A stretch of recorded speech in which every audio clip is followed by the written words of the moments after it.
Witaj Arturze i witam naszych widzów tutaj.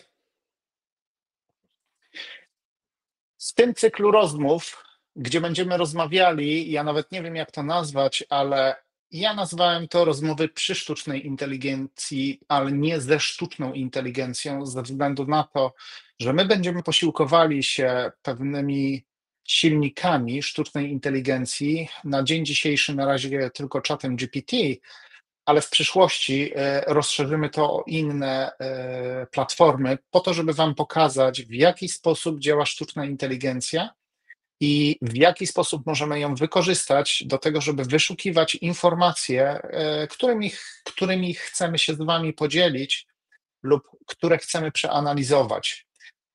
My początkowo z Arturem będziemy rozmawiali na pewne tematy geopolityczne, które są szczególnie bliskie teraz Polsce, czyli konflikt zbrojny za naszą wschodnią granicą. Ja będę prowadził tę rozmowę, a Artur będzie odpowiadał i później się zamienimy rolami, tak żebyśmy mogli po prostu wymienić swoje uwagi, a następnie pewne pytania zadamy właśnie czatowi GPT, po to, żeby sprawdzić, czy Artur, który przebywa w Polsce, i ja, który przebywam w Anglii, uzyskujemy takie same odpowiedzi. Oczywiście te pytania będą zadawane identyczne, one będą skopiowane i wklejone do czata GPT i po prostu chcemy dowiedzieć się, czy na przykład lokalizacja geograficzna ma wpływ na to, jakich rezultatów możemy oczekiwać. Tak więc witaj Arturze i ja może od razu przejdę do tego, że od razu do tematu przejdę, tak? Wiemy, co zaczęło się w 2022 roku. Wiemy, jak to się rozwinęło i wiemy, jak to się rozwija teraz. I pomimo tych wszystkich wróżek, które mówiły, że w zeszłym roku ta wojna miała się skończyć, no oczywiście się nie skończyła z oczywistych względów i końca nie widać. A ja mam tutaj pytanie do ciebie. Jak myślisz, czy dojdzie do rozbioru Ukrainy? To znaczy, wiesz co, ja ci powiem może na samym początku, bo ty powiedziałeś, że ta wojna miała się skończyć, ale się nie skończyła. To ja na początku się przywitam również ze wszystkimi, ale chciałem powiedzieć jeszcze jedną rzecz. Ta wojna troszeczkę mnie śmieszy, bo to jest naprawdę nadal śmieszna wojna. Skąd wiesz, że ona miała się skończyć? No prawdopodobnie wiesz Dlatego, że stąd. wróżki tak mówiły. O, właśnie. Bo teraz ma. Nie, ja ci powiem, specjaliści tak mówili. Tylko pamiętaj, że jak wcześniej była pseudozaraza, to postawili Tak, takich pseudospecjalistów, którzy wszystko wiedzieli, a nic się nie sprawdzało. I jak tu się tak. rozpoczął ten konflikt zbrojny, to się generałowie wypowiadali. Tylko Hołdysa zabrakło, bo on był specjalistą od wszystkiego. Ale ogólnie. No to ci generałowie mówili, że Rosja ma już na 2 dni amunicję, za 2 dni będzie wojna, no w tym miesiącu to już koniec wojny. Bzdurne gadania, bzdurne. To jest tak jak wiecie, memy widzimy, ile wojska ma Rosja, a ile wojska ma Ameryka i co będzie dalej. Guzik z pętelką, bo za 2 sekundy za Ameryką, za na przykład Rosją staną Chiny, przykładowo, nie? Albo Iran i w ogóle to uzbrojenie Rosji nie ma znaczenia w zasadzie. Ale wróćmy do pytania twojego. Czy dojdzie do rozbioru Ukrainy? Powiem ci tak.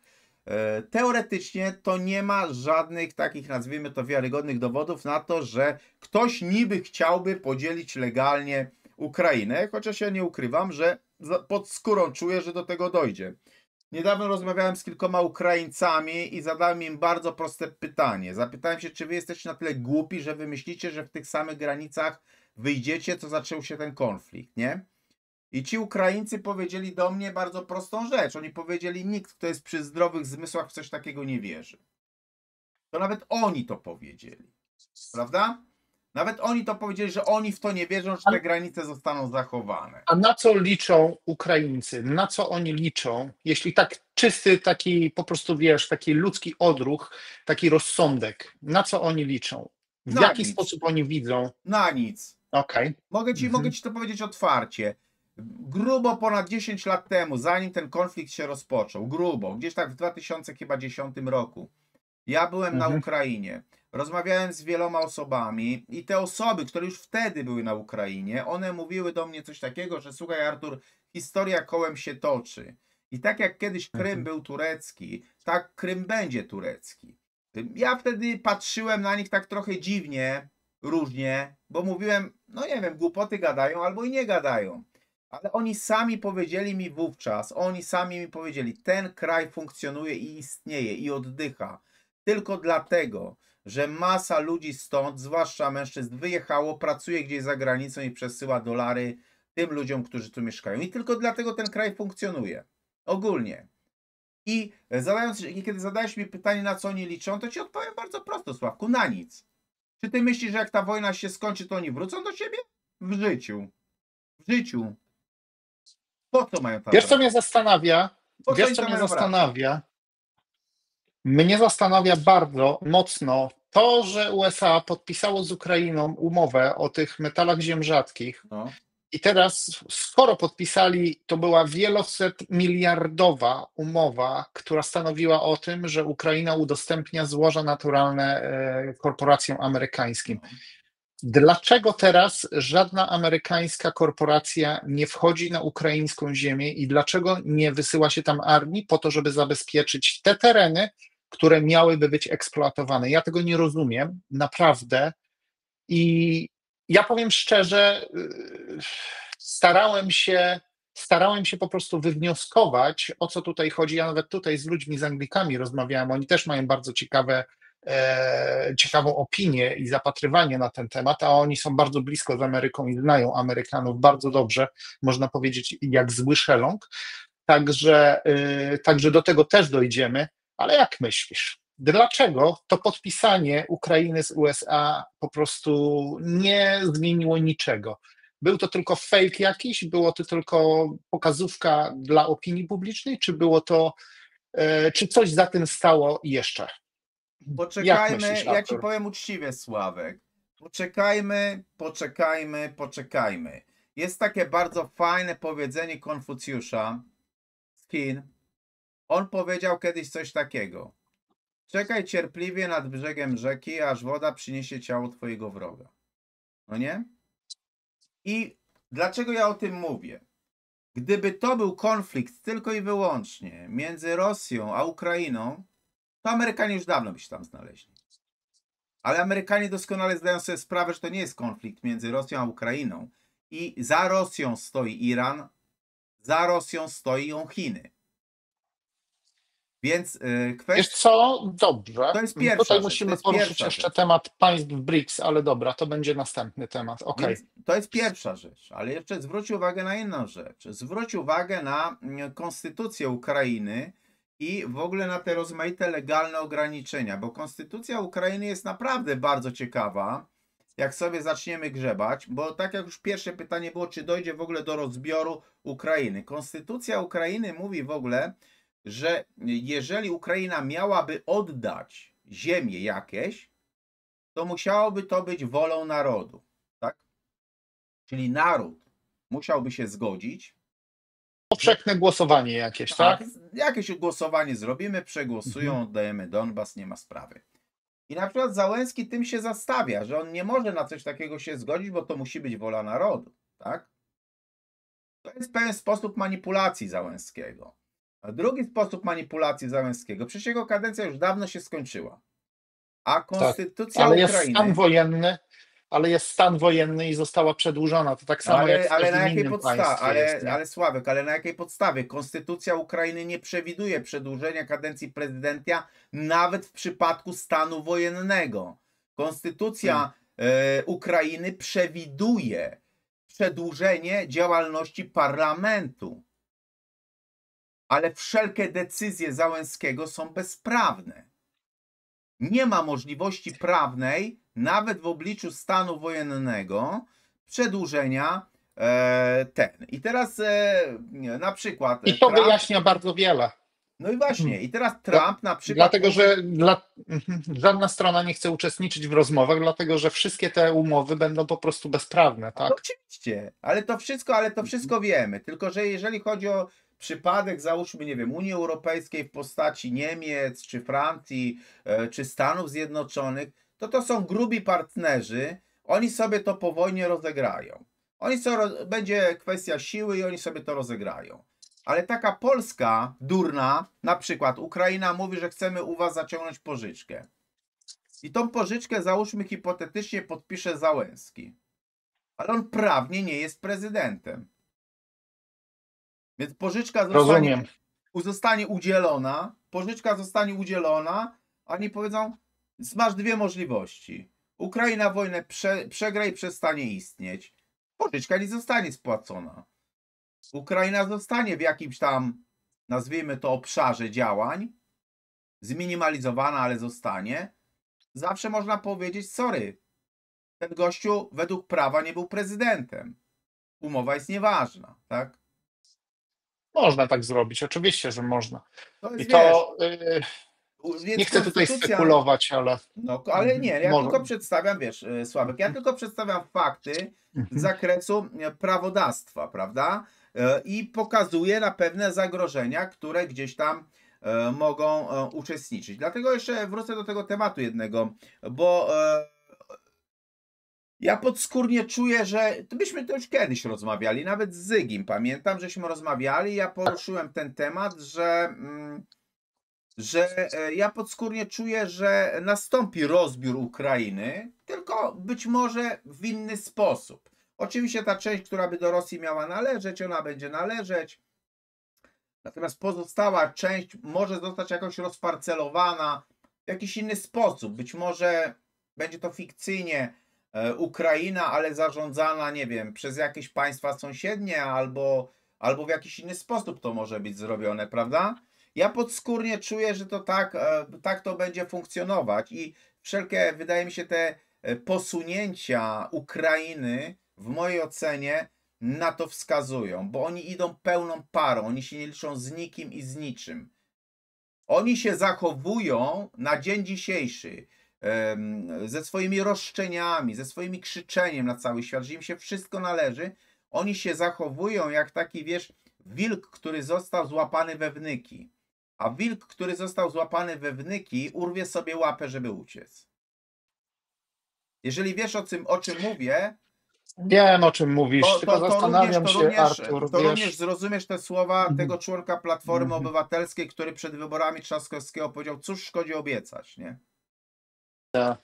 Wiesz,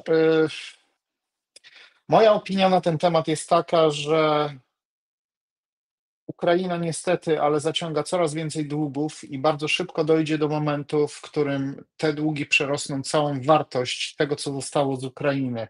Ja życzę tym zwykłym zjadaczom chleba w Ukrainie jak najlepiej, dlatego że mi ich czysto po ludzku jest szkoda.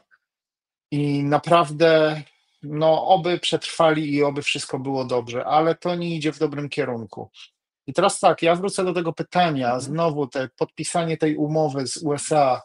Ja uważam, że to był po prostu jedna wielka bzdura, jeden fake taki duży, który po prostu miał tylko, to była tylko taka scena odegrana dla opinii publicznej, tylko po to, żeby pokazać, że USA się interesuje. USA się nie interesuje i zresztą ostatnio Rosja bardzo jasno powiedziała na ten temat, że to nawet dzisiaj powiedziała i to Pieskow powiedział, że każde wojska obce, które mają być wojskami jakimiś tam stabilizacyjnymi, będą postrzegane, będą celem ataku.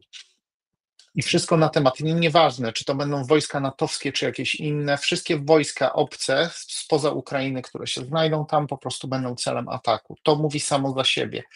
Dodatkowo jeszcze ten pokaz siły, który miał miejsce w Chinach, kiedy to było? Chyba 2-3 dni temu, teraz jest 5 września, tak? Mhm. Wtedy, kiedy miało to miejsce, ta parada wojskowa z okazji zakończenia tam wojny, no to tak samo widzieliśmy, w jaki sposób to się odbywało. To jest tak naprawdę, Chiny pokazały środkowy palec Mhm.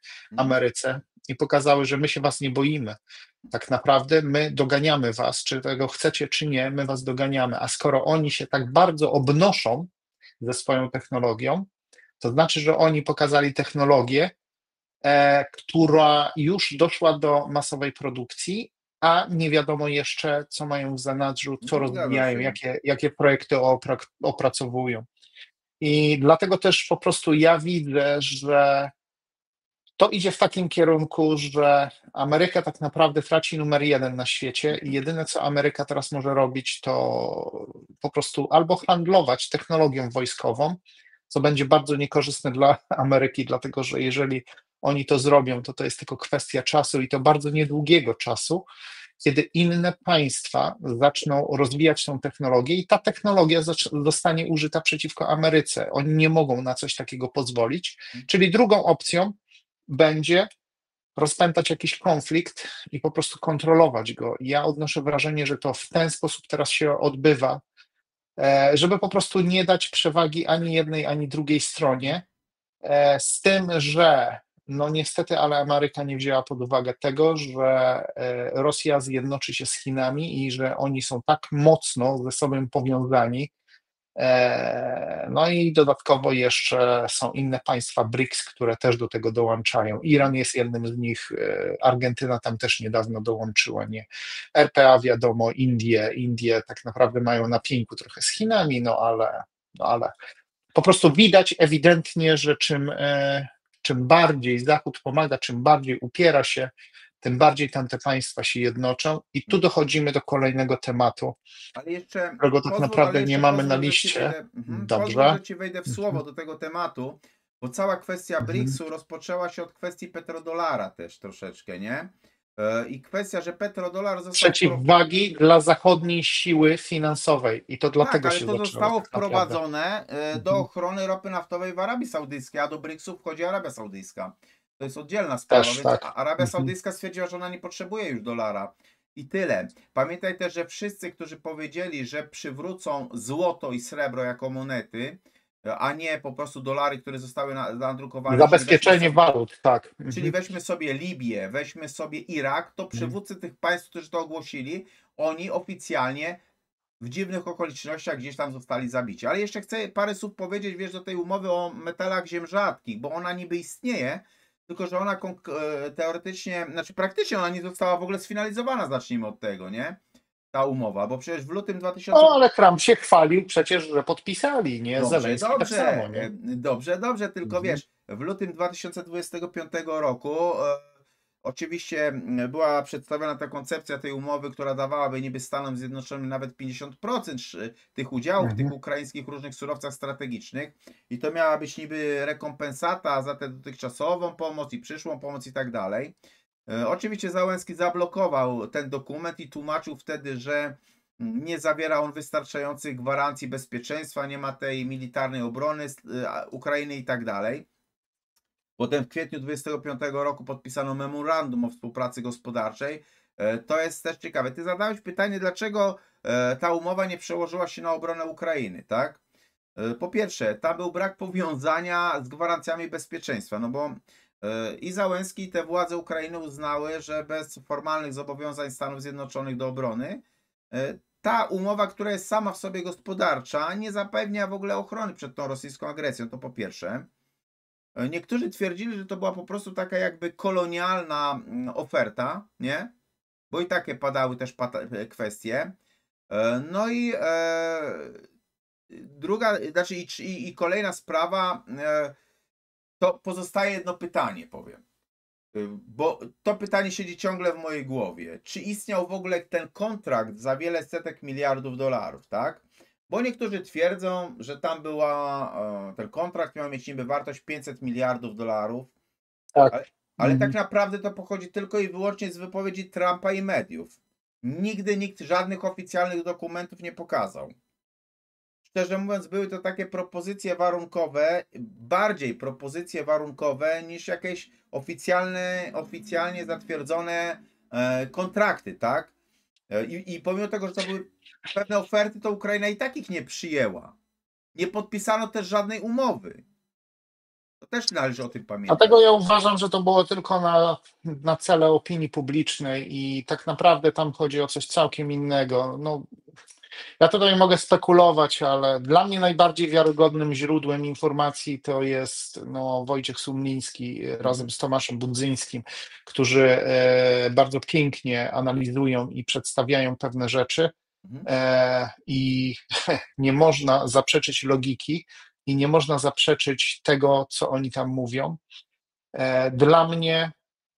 Dla mnie coś tutaj jest grubo nie tak i ewidentnie widzimy, my jesteśmy świadkami teraz zmiany układu sił i to te siły globalne No niestety teraz będą zmieniały się wykładniczo, to będzie postępowało no i zobaczymy w jakim miejscu po prostu my znajdziemy się jako ludzie, jako Europa, jako Polska, zobaczymy. Dobrze, wiesz co, słuchaj, chodź przejdziemy może do następnego tematu, o którym ja chciałem też mówić.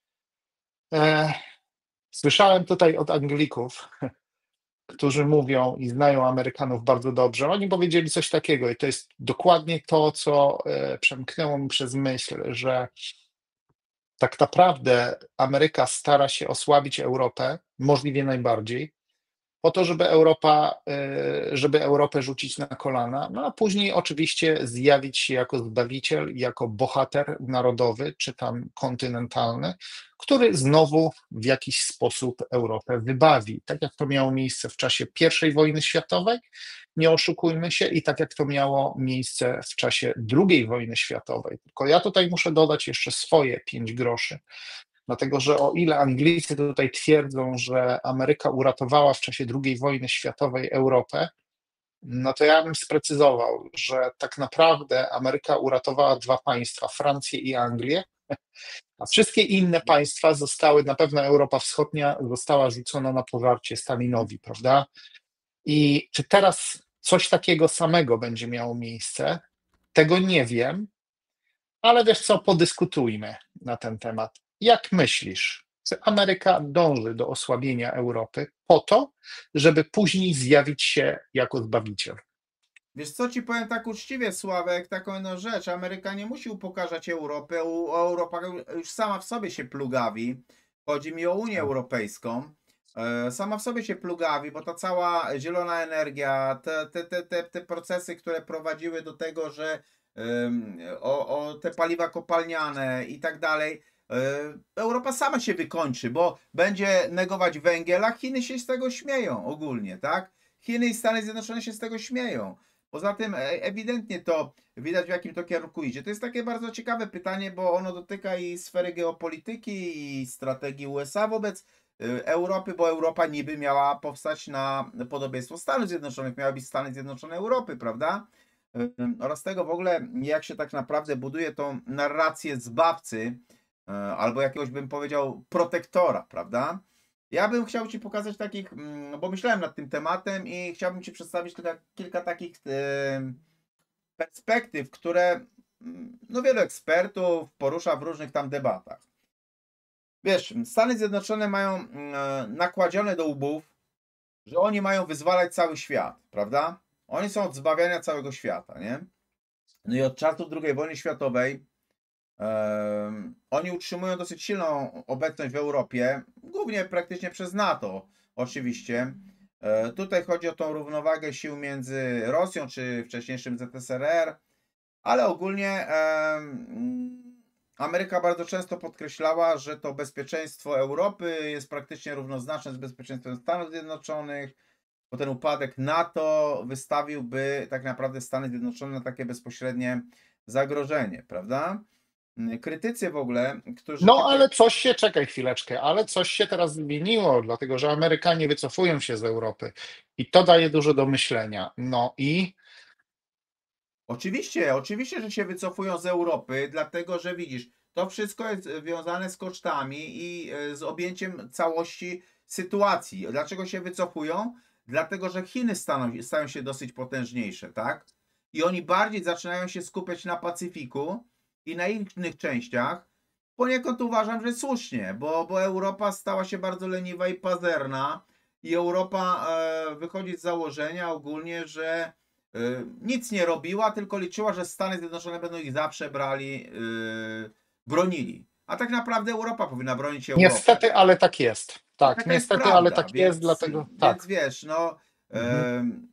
Stany Zjednoczone na przykład też widzą, że Europa miała ich w głębokim poważaniu, no bo przecież Stany Zjednoczone sprzeciwiały się temu projektowi gazociągu Nord Stream 2, tak? Dlatego, że Tak. jeżeli by nie było tego Nord Stream 2, no to trzeba by brać gaz przykładowo od Stanów Zjednoczonych. Oni mieliby w tym interes. Artur, tam jeszcze chodziło o coś innego, dlatego że silne więzi pomiędzy Rosją a Niemcami były bardzo niebezpieczne dla Ameryki i to jest oczywista oczywistość i oczywiście oni chcieli coś takiego nie dopuścić do tego, żeby zacieśnić te więzi i ja uważam, że to było głównym powodem, bo jeśli chodzi o gaz, to można go brać skądkolwiek. Ale ja, wiesz E, co, ale ja No, tutaj się, mhm, Sławku, z tobą nie zgodzę, wiesz? Ja się z tobą nie mhm. zgodzę, dlatego że uważam, że Amerykanie są bardzo pragmatyczni. Oni bardzo chętnie używają białej flagi i na przykład posługują się innymi ludźmi w wywoływaniu wojen. To jest pierwsza sprawa. Oni No mogą tak. sobie na to Mhm. pozwolić, bo oni są daleko, ich wojna nie dotknie, bo z kim mają walczyć? Z Kanadą czy z Meksykiem? No nie? Więc ich wojna nie dotknie. Oni mogą sobie surowce robić i wszystko, ale oni są bardzo pragmatyczni. Jeżeli oni nie widzą interesu, to oni w ten interes wchodzić nie będą. I teraz, jeżeli masz Nord Stream 2, który gwarantuje, że nie będzie się brało gazu od Stanów Zjednoczonych i oni nie mają w tym żadnego interesu, dodatkowo masz sytuację, że Unia Europejska czy NATO, które tutaj gdzieś było, nie bierze uzbrojenia od Stanów Zjednoczonych, tylko na przykład bierze od Korei czy od innych państw, tak? Czyli de facto oni nie mają zbytniego interesu w tym. Więc Amerykanie w pewnym momencie mówią: sorry, jeżeli my na tym nie zarabiamy, tak? To po co mamy w to wchodzić, tak? I to jest też taka strategia, że jeżeli my się wycofamy, to Europa narobi w majty, prawda? I możemy, bo widzisz, to jest tak jak w miłości, nie? Jak odejdziesz od kogoś, to ten ktoś widzi, że czegoś mi brakuje. I być może Europa zobaczy: kurde, brakuje nam Stanów Zjednoczonych, tak? Bo teraz nie jesteśmy sami w sobie bezpieczni, nie? Bo może Europa się wtedy obudzi. No ale mówiłeś o tej narracji, o takim zbawicielu, tak? Bardzo często oczywiście Ameryka występowała jako taka deska ostatniego ratunku, czy to w I wojnie światowej, czy to w II wojnie światowej, czy w zimnej wojnie w ogóle. Natomiast to jest, wiesz, taka strategia hegemonii, bym powiedział, bo należy pozwolić na to, by kryzys się rozwijał, czyli po prostu trzeba zrobić spóźnione reakcje, brak pełnej obrony Ukrainy i w pewnym momencie, kluczowym momencie, chodzi się po prostu z pomocą i wtedy buduje się wizerunek niezbędnego lidera. Bo Ukraina No kompletnie nie dokładnie. pamięta, co Polska im pomogła i nikogo to nie będzie interesować. Gdyby ta wojna trwała miesiąc, to by Polskę po rękach i nogach całowali albo i jeszcze dalej.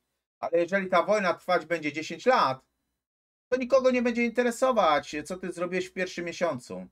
To jest tak samo, jak Tak, starasz się o dlatego że każdy pracę. to zapomni. Ja wiem, tak, To jest tak zgadza samo, się. jak starasz się o Mhm, pracę, wiesz, i ktoś mówi: szukamy, mhm. i proces rekrutacyjny trwa miesiąc. A ty idziesz na rozmowę kwalifikacyjną pierwszego dnia. 30 dnia nikt nie będzie pamiętał, że ty byłeś na rozmowie kwalifikacyjnej.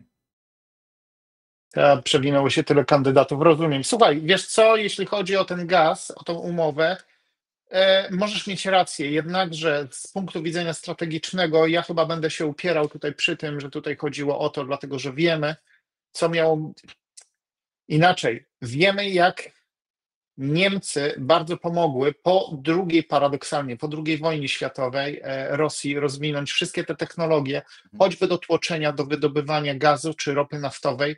I tak naprawdę dzięki tym technologiom Rosja uzyskała taką siłę, jeśli chodzi właśnie o ten Gazprom i te inne firmy, korporacje, nie wiem czy to są korporacje, ale na pewno firmy rosyjskie, które zdobyły po prostu udziały w globalnym rynku. I z tego też powodu ja uważam, z tego bynajmniej co ja badałem ten temat, nie, to by było niebezpieczne ze względu na to, że niemiecka technologia, rosyjskie zasoby naturalne mogłyby stworzyć mieszankę wybuchową jeszcze na samym zachodzie, bez brania pod uwagę Chin i państw BRICS jako odrębnej siły, która mogłaby zagrozić po prostu hegemonii, tak jak to powiedziałeś, zachodniej. Ale rzeczywiście no, coś tutaj jest na rzeczy. Ja uważam, że ciekawe będzie teraz oglądanie, obserwowanie tego i w jaki sposób to się rozwinie. No ja mogę tutaj tylko spekulować. Ja uważam bardzo podobnie jak ty, że wracając do naszego pierwszego pytania, że dojdzie do podziału Ukrainy, dlatego że Ukraina zostanie rzucona na kolana, zostanie po prostu doprowadzona do ruiny Mhm. i Ukraina sama nie utrzyma się na pewno, a Polsce zostanie podrzucone kukułcze jajo, które po prostu, no niestety, my będziemy musieli albo administrować, albo będziemy musieli łożyć. Słuchaj, I w zamian czekaj chwileczkę, Arturze, i nie otrzymamy z tego tytułu nic, a mało tego, my jeszcze będziemy postrzegani jako najeźdźcy. No niestety, ja tak to widzę. No, obym się mylił. y, Dobrze, proszę cię bardzo, tutaj chciałeś jeszcze słuchaj, powiedzieć coś. tutaj masz rację z tym, dlatego że Ukraina przegra i Ukraina już przegrała. Dlaczego Ukraina Mhm. przegrała? Dlatego, że za Ukrainą nie stoją jej ludzie. Za Ukrainą nie stoją Ukraińcy. Ukraińcom nie zależy na tym, żeby walczyć o własny kraj. Oni pierwsi zwiali. To jest tak, jakby kapitan ze statku pierwszy zwiewał i czekał, aż ktoś ocali jego statek. I dlatego Ukraina już przegrała, bo nawet jeżeli załóżmy, konflikt się zakończy, obojętnie, on się zakończy, to sytuacja będzie taka, że 10 milionów Ukraińców uciekło, zwłaszcza młodych, w sile produkcyjnym, tak? Tak. Oni nie odbudują tego. Nie odbudują. Więc trudno, wiesz co, no trudno jest, słuchaj, żebyś ty liczył na to, że twoi sąsiedzi zadbają o twój dobytek, tak? No oczywiście, że No bo to jest, to tylko głupi by w to wierzył po prostu. no Więc, tak, to jest więc wiesz, wykonalne, ale więc no zgadza się.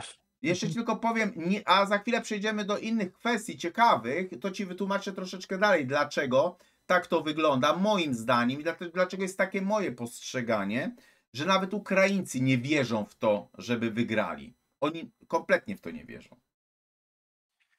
Artur, dobrze wiesz, że to działa w dwie strony. Dbam o kogoś na tyle, na ile ktoś dba o mnie.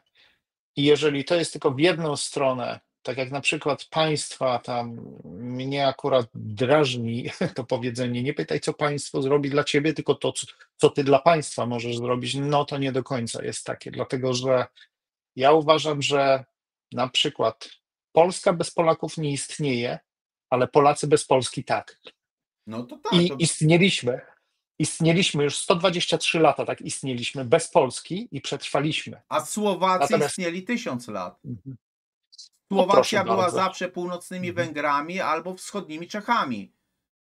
I, I proszę bardzo, i i też Słowacy przetrwali, jako naród prawda? istnieją. Dlatego ja zmierzam tylko do tego, że po prostu jeżeli państwo nie dba o swoich obywateli, a wiemy, jaka jest, przynajmniej ja to, co słyszałem od Ukraińców, którzy mi mówili, jaka straszliwa korupcja, nie wiem, czy nadal jest, ale była na Ukrainie, no to niestety tam ludzie się bardzo niewiele liczyli, życie ludzkie się niewiele liczyło i po prostu dobro ludzi też się niewiele liczyło. Liczyło się tylko to, kto z kim miał jakie układy. I ja tak jak mówię, no to są doniesienia od ludzi, którzy, i to od rodowitych Ukraińców, którzy mówili mi, dlaczego na przykład emigrowali na zachód, tutaj do Anglii, nie, bo to z nimi rozmawiałem, nie, i oni mówili, że to było, to jak rak toczy całe państwo ukraińskie i oni po prostu z tym się całkowicie nie zgadzali, dlatego że ludzie utalentowani, którzy są bardzo zdolni, nie mogli się wybić ze względu na to, że po prostu no, obejmowali stanowiska ci, którzy mieli objąć stanowiska. Wiadomo, że bardzo często miało to miejsce po znajomości i tak to się odbywało. No dobrze, słuchaj, Arturze, ja nie wiem, czy jeszcze będziemy chcieli omawiać inne rzeczy, czy przejdziemy teraz do czata GPT. Jeżeli masz jakieś inne rzeczy do omówienia, proszę cię bardzo.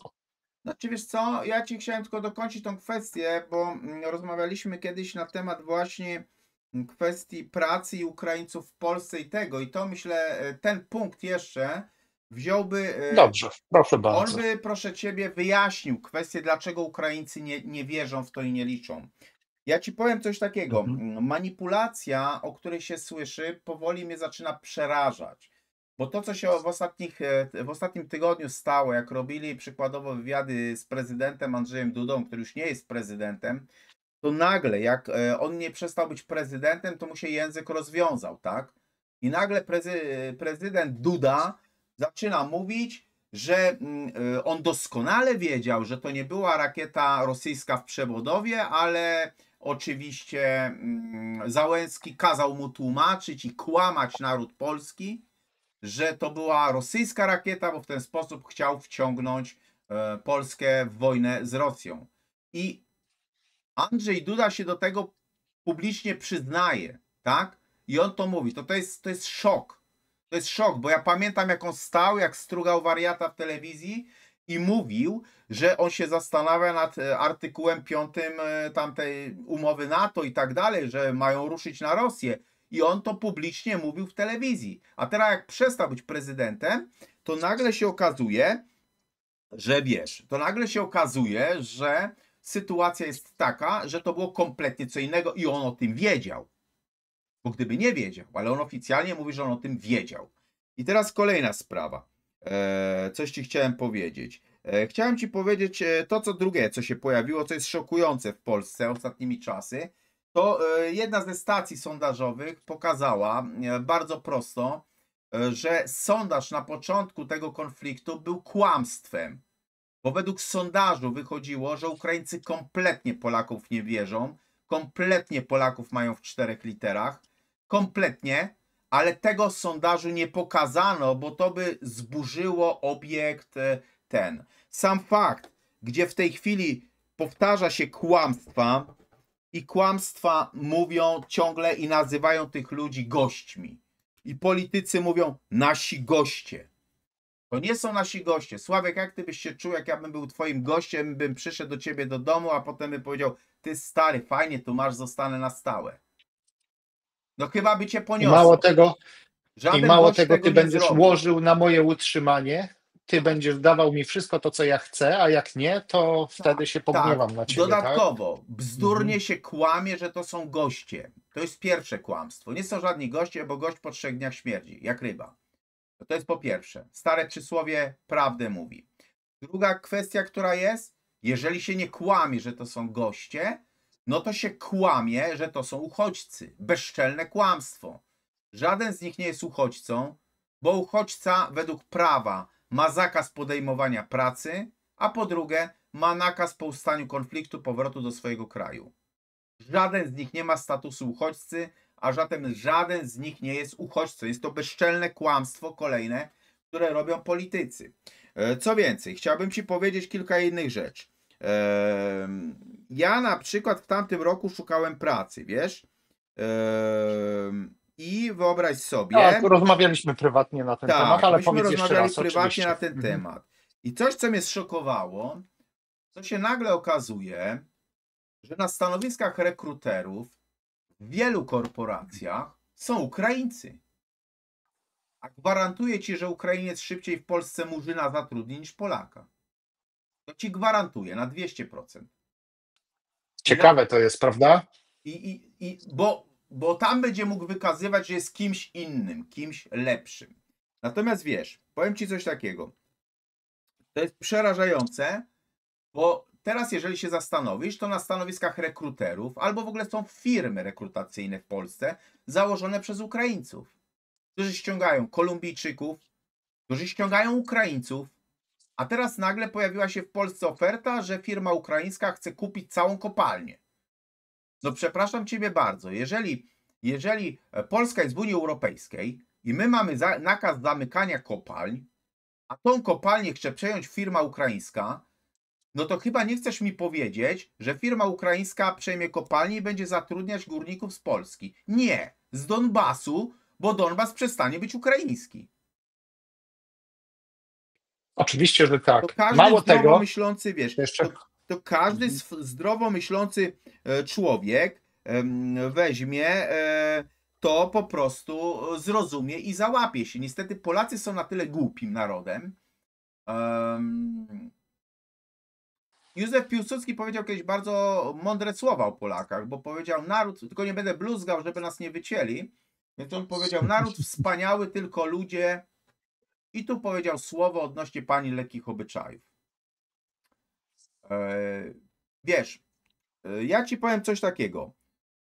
W dyskusjach, czy Ukraińcom powinno dawać się 800+, czy nie, i tak dalej, czy takich innych dyskusjach w Polsce, to zwolennicy tego albo ci, co mają niewielki poziom IQ, będą mówili, że tutaj chodzi, że oni przynoszą nasz PKB, robią i tak dalej. Stary, tu wcale nie chodzi o pieniądze. Tu wcale nie chodzi o PKB. Chodzi o to, że ciągle pojawiają się, że coraz więcej Polaków jest bezrobotnych, tak? A Ukraińcy nagle bezrobotni nie są w Polsce. Polak po 30 dniach po zakończeniu pracy traci prawo do kwestii leczenia, Ukrainiec nie, tak? Tu nie chodzi tylko i wyłącznie albo Wiesz co, Artur, to jest dłuższy temat, tutaj wiesz, to jest dłuższy temat, jest dłuższy temat, bo tylko ja ci musiałbym powiem tutaj tylko oprzeć się tyle. też o moją emigrację, wiesz, no ale no dobra, Dobra, kontynuuj. ale to jest dłuższy temat, ale ja ci chcę powiedzieć dokładnie. Jeżeli tego typu posunięcia są robione, to raczej oni się nie przygotowują do powrotu. Raczej nie i to by potwierdzało jeszcze to, co powiedziałeś wcześniej, że no po prostu oni nie walczą o swój kraj, bo jeżeli ktoś, kto ma pieniądze, nie inwestuje, nie przeznacza ich na przykład na obronę swojego kraju, tylko Im jest wywozi je kompletnie za granicę, obojętne. no to też świadczy o tym, że po prostu wiesz, no niestety, Im jest ale oni kompletnie nie czują obojętne. się, Im jest kompletnie obojętne, tak czy nie czują ktoś... się zintegrowani z tym krajem, nie? Ja zastanawiam się tutaj, jak to miało miejsce, wiesz, w czasie, no zresztą jak to miało miejsce, wiemy jak to się odbywało w czasie II wojny światowej. Wiele tych magnatów polskich, jak Czartoryscy czy inni, oni potracili majątki oczywiście na rzecz tam, czy Rosji, czy Niemiec, nie. Oni wywieźli tyle, co mogli, no ale no, wiesz, no, powiem szczerze, że dla mnie jest podejrzaną sprawą ta, że tak naprawdę wychodzi na to, że tak jak powiedziałeś, Ukraińcy nie bronią swojego kraju, a w rzeczywistości bardzo podobnie się to odbywa tak jak w Rosji. Wszyscy, którzy zarabiają w Rosji, wywożą majątek na zachód, dlatego że tam ten majątek jest bezpieczniejszy niż w skorumpowanym państwie, w którym ten majątek może być zagarnięty od tak o, dlatego że jakiemuś urzędnikowi nagle się po prostu przyjdzie coś przyśni i po prostu tak to się odbywa. Wiemy, jak to się odbywa w Rosji. Te raje podatkowe, szczególnie na Cyprze, należą do Rosji. Tak naprawdę nie jest przypadkiem, że zamrożonych jest tam chyba 300 miliardów dolarów na zachodnich kontach. Skąd one się tam wzięły? Przecież 300 miliardów dolarów to jest naprawdę, za to można utrzymać jakieś niewielkie państwo.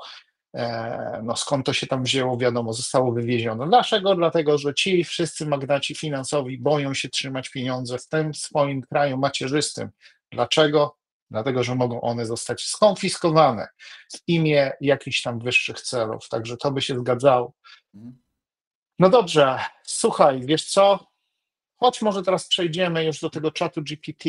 Ja już tutaj zadałem to pytanie, czy może dojść do rozbioru Ukrainy. I ja tutaj nie mogę podzielić ekranu, niestety, ale ja to wyświetlę później, jak będziemy omawiali to. I ChatGPT odpowiedział mi coś takiego. Oczywiście zaraz ty się będziesz wypowiadał, dlatego że my chcemy sprawdzić, czy mamy dokładnie takie same wypowiedzi, nie? To trudne pytanie, bo dotyczy geopolityki i przyszłości wojny, a to zależy od wielu zmiennych działań Rosji, determinacji Ukrainy, polityki Zachodu i sytuacji wewnętrznej w różnych krajach. Scenariusz rozbioru Ukrainy bywa podnoszony przez komentatorów, ale oznaczałby trwały podział jej terytorium, no i tak dalej, i tak dalej. Ja nie będę tego wszystkiego czytał, umieścimy po prostu ten transkrypt pod naszą rozmową. W każdym razie tutaj podsumowanie jest takie, że rozbiór Ukrainy jest mało prawdopodobny. Tak, mało prawdopodobny. Podsumowując, klasyczny rozbiór Ukrainy między kilkoma państw jest mało realny, natomiast ryzyko trwałej utraty części wschodu i południa na rzecz Rosji istnieje. I od dynamiki wojny oraz wsparcia Zachodu zależy, czy Ukraina zdoła temu zapobiec. Ja osobiście się tutaj z tym nie zgadzam, ale pamiętajmy, że wszystkie te czaty, cała ta sztuczna inteligencja opiera się na danych, które pochodzą z internetu, czyli jest to baza danych, która jest zasilana przez kogoś i również pomimo tego, że ta baza danych może być kompletna, to algorytmy jeszcze mogą wybierać i zestawiać te fakty, które są zadane, napisane w danym algorytmie na dany dzień i na daną lokalizację geograficzną. Dobrze, proszę bardzo. Teraz Arturze, jeżeli ty zadałeś to pytanie, To samo co u ciebie pytanie, zadałem to samo pytanie pokazuje? łącznie z przecinkami. I oczywiście tu jest Mhm. kwestia dłuższej odpowiedzi, ale ogólnie w podsumowaniu, bo twój chat GPT mówi, że raczej niemożliwe jest, żeby doszło do rozbioru. Natomiast mój chat GPT mówi coś takiego. Rozbiór Ukrainy jest obecnie scenariuszem mało prawdopodobnym, choć nie całkowicie wykluczonym przy dłuższej perspektywie, zwłaszcza jeżeli dojdzie do zamrożenia konfliktu. Proszę bardzo. I teraz dochodzimy tutaj do sedna, bo dlaczego my toczymy tą rozmowę i dlaczego my ją prowadzimy tutaj? Ze względu na to, żeby pokazać Wam, że od lokalizacji geograficznej zależy rezultat po prostu danego pytania i te odpowiedzi będą całkowicie inne. Ja tutaj chcę jeszcze sprawdzić ta chińska aplikacja, jak ona się nazywa? DeepSeek. Tak, dokładnie. Ja sprawdzę jeszcze DeepSeeka i tam te odpowiedzi będą całkowicie inne i zapewniam Was, ze względu na to, że no, po prostu tam pewna propaganda istnieje. My zwracamy Wam uwagę na to, żebyście, bo ja spotkałem się z tym, że ludzie po prostu wrzucają w sztuczną inteligencję jakieś tam pytania, a później przedstawiają swoje opinie jako własne, co mnie śmieszy akurat. Należy to weryfikować. Tak więc widzimy, w jaki sposób to działa. Pamiętajcie, jesteście w Polsce, odpowiedzi są inne, w Anglii odpowiedzi są inne. Ja ciekaw jestem, i jeżeli wy, słuchacze, znajdujecie się w innej lokalizacji, na przykład we Włoszech, w Niemczech, czy na przykład w Ameryce Południowej gdzieś, albo w USA, proszę dajcie nam znać, bo nas to naprawdę bardzo interesuje, jakie te odpowiedzi będą. No bo wiemy oczywiście, że no, sztuczna inteligencja to jest tylko narzędzie, a narzędziem, w zależności od tego, jak kto się posługuje, no, stworzy albo arcydzieło, albo zepsuje to, co było piękne. Wszystko zależy od tego, nie? No. Także dobrze, no słuchaj, Artur, chcesz jeszcze coś tam Nie, skomentować? myślę, że nasze Mhm. dzisiejsze spotkanie jest takim fajnym wstępem, wiesz, do tych rozmów troszeczkę geopolitycznych, tego co się dzieje. Myślę, że tych rozmów będzie więcej. Będziemy na bieżąco starali się jakieś pewne tematy poruszać, bo zawsze uważam, że bardzo ciekawa jest taka wymiana zdań. I na pewno ona dużo wnosi. My też ciekawi jesteśmy w ogóle Waszych komentarzy ogólnie pod naszymi filmami, w sensie, że co Wy na ten temat myślicie i koniecznie, tak jak Sławek powiedział, wstawcie na dole w komentarzach, co ChatGPT Wam odpowiedział na pytanie, czy możliwy jest rozbiór Ukrainy. Tak. No nie? Mnie naprawdę to interesuje, dlatego że ja wielokrotnie spotykałem się nawet i u siebie tutaj w Anglii, u siebie w biurze, miałem tutaj powiedzieć, że ludzie, którzy używali różnych kont, czy jest to płatne, czy niepłatne, aha, to jest ważne, my mamy oba konta niepłatne, prawda? Także to jest ważne, nie? Bo gdyby były płatne, to te analizy byłyby bardziej dogłębne i przypuszczam, że mielibyśmy znacznie pełniejszy obraz sytuacji, czyli dostęp do większej ilości informacji, tak, czyli do większej bazy danych. W każdym razie wracam do tego, że u mnie w biurze nawet, w zależności od tego, kto używał tej sztucznej inteligencji, oczywiście my tam bawiliśmy się tym, odpowiedzi też się różniły, co bardzo zastanawia, prawda? I albo tą bazę danych ktoś na bieżąco zmienia i w danej sekundzie albo minucie jest ona inna, albo wzbogacona, albo zredukowana o jakieś tam informacje i z tego też powodu te odpowiedzi są inne, no albo po prostu te algorytmy wychwytują z naszych telefonów na przykład to, co chcemy usłyszeć i przekazują nam dokładnie to, co my powinniśmy usłyszeć. Może tak to nazwę, nie? No dobrze, słuchaj, Arturze, dziękuję Ci bardzo za rozmowę i do zobaczenia następnym razem, tak? Dzięki ogromne, trzymajcie się wszyscy, pozdrawiam Cię Sławku bardzo serdecznie, czekamy na Wasze komentarze. Dziękuję bardzo.